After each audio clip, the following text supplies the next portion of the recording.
राधे राधे। ओम श्री गुरुवे नमः। तो भक्तजनों, आज हम तो बातें गुरुदेव के बारे में करेंगे। गुरु गोविंद दो खड़े काके लागे पाए, बलिहारी गुरु आपने गोविंद तीर बताए।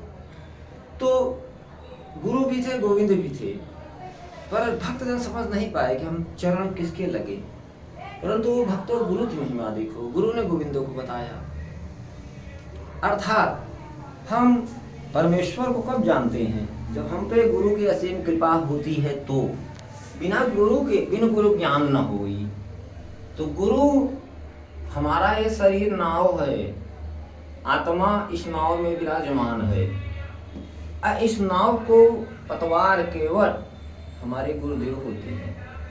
बिना गुरु के आज तक किसी को ज्ञान नहीं हुआ। भक्तजनों, महेशपुर में राजा रहते थे। वो राजा प्रजा का पालन तो बहुत अच्छे ढंग से करते थे, परंतु खुद कर्म से विहीन थे। भक्तजनों, कर्म किसे कहा जाता है? जितने शुभ सत्कर्म होते हैं वो कर्म के अंतर्गत आते हैं, और जिसमें लोभ मिला हो, सत्कर्म भी हो, उसे अकर्म कहते हैं। और विकर्म जो अपने सनक वश किया जाए उसे विकर्म कहते हैं। जो तामसी गुण हो और सत्कर्म से दूर हो, लोभ लालच भरा हो, सनक बस कार्य करे। तो उस महिष्मती राजा बहुत थे। वो रात दिन सुंदरी अप्सराओं में, अपने नित्यांगनियों में, मदिरा पान में मस्त रहते थे। ऐसे करते करते उनके जीवन के 80 साल गुजर गए। एक दिन उनके गुरु, जो हमारे कश्यप ऋषि महाराज थे, उन महिष्मती राजा के गुरु थे, उनको एक दिन लगा कि अगर मैं उनका गुरु बना हूँ, उन्हें शिष्य बनाया हूँ, अगर मैं शिष्य को जाके धर्म के बारे में ज्ञान नहीं देता, उसका जो आधा पाप रहेगा राजा का, मुझे लगेगा, गुरु को लगता है। अगर मैं उस शिष्य को, राजन को जाके उपदेश देता हूँ धर्म का, सत्कर्म का, अगर वो स्वीकार करता है तो ठीक है, नहीं भी करता तो मैं दोष से मुक्त हो जाऊंगा। तो हमारे कश्यप ऋषि महाराज गए और महिष्मती राजा से बोले कि हे राजन, तुम्हारे जीवन के 80 साल गुजर गए, मानो तन पाके तुमने क्या किया? रात दिन इसी सुंदरी मदिरा में तुम व्यस्त रहते हो, और कुछ अपने आत्म कल्याण के लिए ये शरीर त्याग के जाना पड़ेगा, और उस आत्मा के लिए तुम कोई कार्य ही नहीं करते। उन्होंने बहुत समझाया। तो समझाने के बाद राजन को समझ आ गया कि गुरुदेव हमारे सही, उन्हें बड़ा पश्चाताप हुआ। तो उनकी अवस्था ढल चुकी थी, हाथों पैरों में अब जोर भी नहीं रहा था तीर्थ यात्रा करने का, भ्रमण करने का।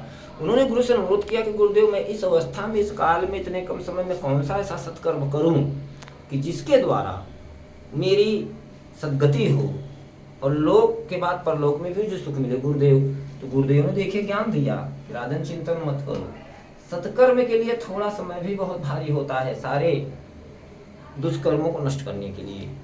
तो गुरु ने बताया, वैशाख मास आ रहा है, आप प्रभास क्षेत्र में जाइए और 1 मास का कल्पवास कीजिए। तो भक्तजनों, कल्पवास 3 मास में होते हैं।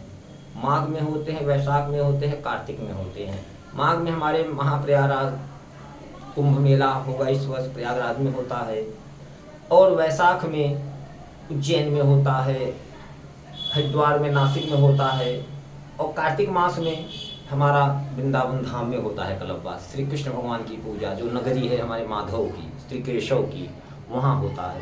तो इस प्रकार से 1 वर्ष कर पाए थे महिष्मती राजा। दूसरे वर्ष में 10 दिन किए थे, उस समय उनके प्राण पखेरु उड़ गए।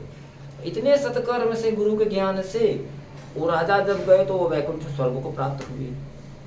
थोड़े से अशुभ थे तो यमराज ने कहा कि इनको नरक का दर्शन कराते हुए स्वर्ग ले जाओ। वहां नरक में जैसे ही पहुंचे, राजा महिष्मती के स्पर्श से वायु जो गई नरकवासियों को, वो सब नरकवासी कलह शांत, उनके पीड़ा चिल्लाते थे, बिलखते थे, वो सब शांति सुख को प्राप्त हुए। तो महिष्मती राजा ने दूतों से पूछा, इन दूतों से कि ये सब ऋषिवर नरकवासी बहुत चिल्ला रहे थे, अब मेरे आते ही चुप क्यों हो गए? तो वहां पर दूतों ने कहा कि राजन, जल्दी चलिए यहाँ से, क्योंकि आपको सिर्फ दर्शन के लिए लाया गया था, नहीं तो ये नरकवासी सुख शांति को प्राप्त होंगे, जो कि इसके योग्य नहीं है। तो राजन ने कहा, नहीं दूतों, मेरे रहने की वजह से अगर इनको सुख मिलता है तो मैं ही नरक में रहूंगा, मैं स्वर्ग नहीं जाऊंगा। दूतों ने कहा, नहीं राजन, आपका यहाँ कोई अधिकार नहीं है नरक में, क्योंकि आपके प्रारब्धिक दर्शन का है, यहाँ से आपको स्वर्ग ही जाना पड़ेगा। तो महिष्मती राजा ने पूछा कि हे दूतों, ये बताइए कि मैं ऐसा कौन सा कार्य करूँ जिसके वजह से ये सब नरकवासी मुक्त हो जाएं और स्वर्ग को चले जाएं। तो दूतों ने उनके अच्छे भावनाओं, हृदय के विचारों, जो दूसरों को कल्याण चाहता है, ऐसा देख के दूतों ने कहा, राजन एक उपाय है कि अगर आप अपने 1 साल कल्पवास का जो पुण्य है उसको दान कर दो नरकवासियों को, इससे ये सब स्वर्ग चले जाएंगे और तुम्हारा भी फल अच्छे हो जाएगा। तो राजा महिष्मति ने अपना सारा पुण्य उन नरकवासियों को दान कर दिया। उनके दान करते ही वो सारे दिव्य रूप धारण करके सब स्वर्ग को चले गए। और राजा महिष्मति का इस दान से, परोपकार से इतना पुण्य बढ़ा कि वो स्वर्ग जा रहे थे वो वैकुंठ लोक चले गए, वो आगे निकल गए। तो इस तरह गुरु की कृपा से महिष्मति राजा को उद्धार हुआ। यहाँ पे दोस्तों भक्तजनों, हम ये भी देखते हैं पुराण में, इतिहास में पाते हैं, हमारे महाराज दशरथ जी थे। दशरथ जी ने जीवन में बहुत दान किया, देवी देवताओं का पूजन किया, तीर्थ स्थल का स्नान किया, सब किया पुत्र प्राप्ति की कामना से, पर उनको करने से कोई लाभ ना हुआ। और अंत में जैसे ही गलानी बस गुरु वशिष्ठ के शरण में गए, गुरु के पास, तो गुरु ने तुरंत उपाय बता दिया कि हे राजन, दशरथ महाराज से कहा कि आपके एक दामाद हैं, उनकी दशरथ महाराज की कन्या थी जिनका नाम था शांता। तो उन्होंने अपने एक मित्र को, उनको कोई संतान नहीं थी, उन्हें दे दिया था गोद। तो वो ले जाए थे, उनसे सिंह ऋषि का विवाह हुआ था। तो सिंह ऋषि को बताया कि आपके दामाद है, वही आपके पुत्र आदि कराएंगे, आप पुत्रवान हो जाओगे। तो महाराज दशरथ को देखिए भक्तजनों, एक पुत्र की कामना थी, पर गुरु की कृपा देखिए, गुरु की कृपा। वो चाहते थे मेरे किसी स्त्री को एक पुत्र हो जाए जिससे मेरा वंश चल जाए। और गुरु के शरण में गए तो गुरु ने मार्ग बताया, तो उनके सारे जितने भी स्त्री थे सब पुत्रवती हो गई, एक के बदले 4 पा गए। तो ये वशिष्ठ महाराज गुरु के शरण में जाने से ही कृपा हुआ। और वहां दोस्तों देखो, श्रीमद् भागवत में कथा है, गुरु का अपमान करने से इंद्र को कितना कष्ट हुआ था। गुरु का अपमान का ही फल था कि इंद्र को ब्रह्म हत्या का पाप लगी।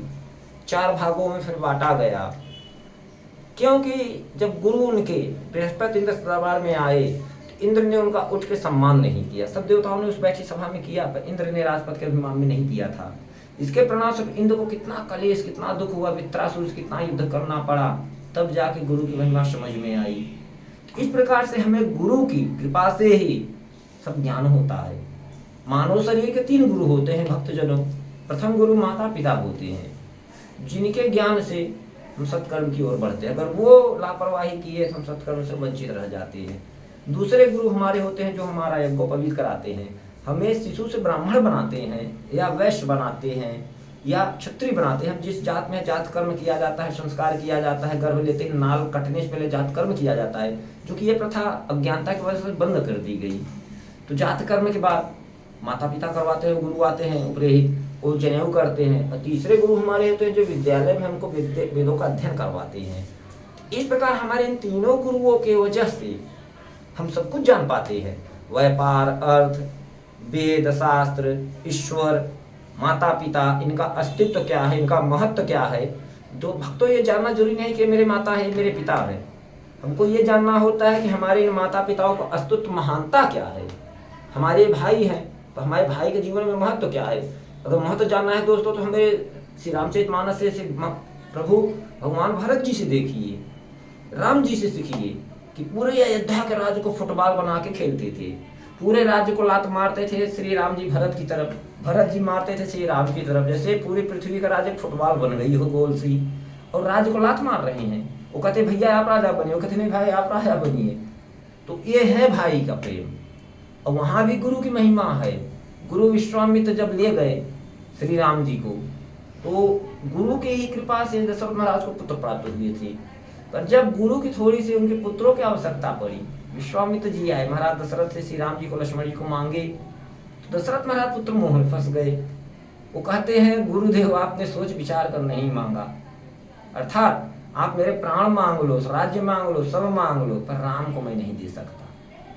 तो विश्वामित्र को थोड़ी सी हंसी भी आई। तो गुरु वशिष्ठ महाराज जी समझे कि राजन, एकांत में दशरथ महाराज को ले गए, समझाए कि हे दशरथ महाराज राजन, आप लोभ त्यागोगे, मोह त्यागोगे राम के प्रति तो आपको बहुत लाभ होगा। ठीक उसी प्रकार जैसे आपने जीवन में बहुत कर्म किए पर आपको लाभ नहीं हुआ, जब आप गुरु के शरण में एक ऋषि तपस्वी की वजह से, महात्मा संत की वजह से आपको एक के बजाय 4 पुत्र हुए। तो जब आप 1 लगाओगे 2 पाओगे, 2 लगाओगे 4 पाओगे, चारों लगा दोगे 8 पाओगे। तो श्री राम जी लक्ष्मण जी को उनको दोगे तो आपको बहुत लाभ होगा। तब दशरथ महाराज को समझ में आया, तो उन्होंने फिर श्री गुरुदेव के चरणों में श्री राम जी लक्ष्मण जी को दिया। वो गए ताड़का को वध किए। तो गुरु देखो क्या किए कि राम लक्ष्मण को लेकर धनुष यज्ञ में गए, श्री राम जी से धनुष तोड़वा दिए, पूरे विश्व में श्री राम की कीर्ति फैल गई और श्री धनुष तोड़ा। वहां भी एक साथ चारों भाई का विवाह हो गया। जब हमारे प्राची बिहार झारखंड से जनकपुरी है, वहां पे मिथिलापुरी, वहां से चारों भाइयों का जब निमंत्रण गया दशरथ महाराज को, फूले नहीं समाये। तो दोस्तों श्री रामचरितमानस में पढ़िए, रामायण में पढ़िए, वाल्मीकि में, अनंत रामायण में, जब विश्वामित्र उनके चारों पुत्रों को लौटाने आए तो सोचिए 4 बहुएं भी थी, पुत्र वधु, 4 पुत्र भी थे, कितने हाथी घोड़े नौकर दास दासी सोना चांदी मिथिलापुरी से अयोध्या आ गया। तो गुरु की महिमा से कितना लाभ हुआ महाराज दशरथ को। तो इस प्रकार भक्तजनों, गुरु ही ब्रह्मा, गुरु ही विष्णु, गुरु ही महेश्वर, गुरु ही माता पिता, गुरु सब मम देव देव। क्योंकि गुरु की कृपा से हम सब जानते हैं, बगैर गुरु ज्ञान न होई, बगैर गुरु के शरण में गए किसी को ज्ञान नहीं होता। खुद का ही हम भक्तों कहते हैं दूसरे को, हम तुम्हें जानते हैं, उन्हें जानते हैं, इनको जानते हैं, पर अफसोस है कि कोई भी आज तक अपने आप को नहीं जाना कि मैं कौन हूँ, कहाँ से आया हूँ, इस मानव शरीर में मेरा आने का उद्देश्य, लक्ष्य क्या है, और इस देह का मैं क्या लाभ लूँ। इसे फिर से माया में लगा देते हैं, स्वार्थ में, धन में, अर्थ में, घर महल, अपने परिवार में, पालन में, पोषण में। धीरे धीरे बाल, युवा, किशोर अवस्था, फिर जवान होते हैं, फिर वृद्धा होते हैं, अंत में फिर नष्ट हो जाते हैं। 6 के इस शरीर के हमारे 6 परिवर्तन हैं: जन्म लेना, बढ़ना, टिकना, संतान उत्पन्न करना, क्षीण होना, अंत में नष्ट हो जाना। मानव शरीर के या सारे शरीर के किसी के भी हों, 84 लाख योनियों के यही 6 परिवर्तन होते हैं। तो इस प्रकार से भक्तजनों, हमें गुरु की महिमा समझना होगा और गुरु के शरण में जाना होगा। आप रामायण में पढ़िए, एक हमारे काकभूषुंडी महाराज जी हैं, वो अपने पूर्व जन्म के बताते हैं, जब उज्जैन नगरी में थे, वहां गुरु से मंत्र लिए, शिव मंदिर में गुरु का अपमान किए। तो गुरु तो कुछ ने नहीं कहा, गुरु दयालु थे, पर शिव जी महेश हमारे भोले बाबा गुरु का अपमान नहीं सह सके। और भोले बाबा वहां आकाशवाणी की है कि हे दुष्ट मूर्ख, अजगर की तरह तू मेरे सामने बैठा रहा, मेरे सामने ही गुरु का तिरस्कार करता है, क्योंकि वेद मार्ग हमने ही बनाया है और मेरे मार्ग को तू नष्ट कर रहा है। इस तरह मैं तुझे श्राप देता हूँ कि अजगर की भांति बैठा रहा, तू जा 1000 जन्म अजगर की ओर में जा, और तू खोखले पेड़ के बीच में जो अंधेरे उसी में पड़ेगा। तो गुरु ने हाहाकार मचा दिया। गुरु को दया आई, मेरे शिष्य को देखो गुरु की कृपा। गुरु का हम कितना भी तिरस्कार करें, माता पिता कितना भी अपमान करें, पर वो अपना कर्तव्य कभी नहीं भूलते। हमारे माता हमें पालती है, पिता हमारे परवरिश करते हैं, गुरु हमें ज्ञान देता है, ईश्वर हम पे कृपा करते हैं। हम चाहे जितना इनका अनादर करें, तो वो अपना स्वभाव नहीं छोड़ते, इसलिए उनको एक रस कहा जाता है, एक बुद्धि, एक विवेक में रहते हैं। तो गुरु ने वहीं पे श्री रामचरितमानस में नमामि स्मशान निर्वाण रूपम विभुम व्यापकम ब्रह्मदेव स्वरूपम निजम निर्गुणम निकल्पम निरीहम चिदाकाशमकाशवासम भजेहम निराकार मुकाल मोरम तुल्यम गिरा ज्ञान गोतीतमीशम गिरीशम करालम महाकाल कालम कृपालम गुणागार संसार पारम नतोहम तुषारादृशंकाश गौरम गंभीरम मनोभूत कोटि प्रभाति शरीरम स्पूर्ण मल्लोय कल्लोलनि चारु गंगाल सुभद्रा वालिंदु कंठे भुजंगा चरत कुंडलम भूषणित्रम विशालम प्रसन्नानम नीलकंठम दयालम मृगादेह चर्मांबरम मुंडमालम प्रियम शंकरम सर्वनाथम भजामि प्रचंडम प्रकृष्टम प्रगल्भम परेशम अखंडम अजम भानुकोटि प्रकाशम त्रयशूल निर्मूलनम शूरपाणिम भजेहम भवानी पति भावाग्यम कलातीत कल्याण कल्पांतकारी सदा सद्दानंद दाता पुरारी चिदानंद संदोह महाभारी प्रसीद प्रसीद प्रभो मन्मथारी नयावत उमानाथ पदार विंदम भजती लोके परे वा नारायणम नातात सुखम शांति संतापनाशम सर्वभूतादिवासम न जनाम योगम जपम देव पूजम न तो हम सदा सर्वदा संबुद्धुभ्यम जरा जन्म दुखो के आप नामामीश शंभो रुद्राष्टम विदम एव प्रत्यम वीरतो हरतोष ये पठन्ति नारा भक्त्या तेषां शंभुः प्रसीदति। तो इस प्रकार गुरुदेव ने भोले बाबा का हमारे स्तुति किया। भोले बाबा फिर प्रसन्न हो गए गुरुदेव पे, बोला कि हे गुरुदेव दिस वर मांग। बोले कि हे ब्राह्मण आप वरदान मांगो। तो गुरुदेव ने शिव जी से हमारे पहला वरदान मांगा कि हे शिव जी, मैं जहाँ भी जिस जन्म में जिस योनि में रहूं, मुझमें आपकी अचल भक्ति सदा बनी रहे। और दूसरा वरदान मांगा कि हे प्रभु इस दिन मेरे शिष्य पे आप दया करें और इसकी अधोगति ना हो, दुखों से मुक्ति हो। तो भगवान शिव ने कहा है गुरुदेव मेरा वचन तो सत्य नहीं जाएगा, ये 1000 जन्म अजगर का अवश्य पाएगा, परंतु मैं आप पे कृपा आपकी प्रार्थना के स्तुति के प्रसन्न हूँ, इसलिए तो मैं इसे एक वरदान देता हूँ कि ये जन्म लेते और मरते समय जो दुख होता है, पीड़ा होती है योनि में, उसको ये नहीं व्यापेगा। इसकी ज्ञान मेरे आशीर्वाद से इसको जिस योनि में रहेगा इसको भक्ति की ज्ञान बनी रहेगी और इस पर श्री राम जी की कृपा होगी। इस प्रकार शिव जी के वरदान से और गुरु जी की कृपा से उस शूद्र भक्त का उद्धार हो गया। वही अगले जन्म में ब्राह्मण बना, फिर लोमस ऋषि के श्राप से काग भुसुंडी कौवे का रूप धारण किए। और फिर लोमस ऋषि को समझ में आया, गुरुदेव देखिए तुरंत साथ देने के बाद फिर दया कर गए लोमस ऋषि। उनको चेतना हुई मैंने गलत किया, वो असल भक्ति थी उसमें, मैंने नहीं पहचाना। क्रोध संत को नहीं करना चाहिए।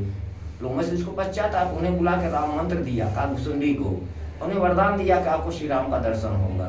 तो बाल रूप में श्री राम जी मिले। वही कागभुसुंड महल पर्वत पर रह के आज भी श्री रामचरितमानस का कथा सुनाते हैं। बड़े बड़े देवता पक्षी रूप धर के कागभुसुंडी से कथा सुनते हैं। तो ये सब गुरुदेव को कृपा से हुआ है। जितनी भी कथाएं दोस्तों भक्तजनों मैंने इस यूट्यूब के माध्यम से आपको बताई है, वो सब गुरु की कृपा से ही सबका कल्याण हुआ। तो बिना गुरु के किसी को सुख शांति वैभव पुत्र जन धन लोक परलोक नहीं प्राप्त होता। इस प्रकार हम कहो मैं सब बोलो सब भक्तों गुरुदेव की जय।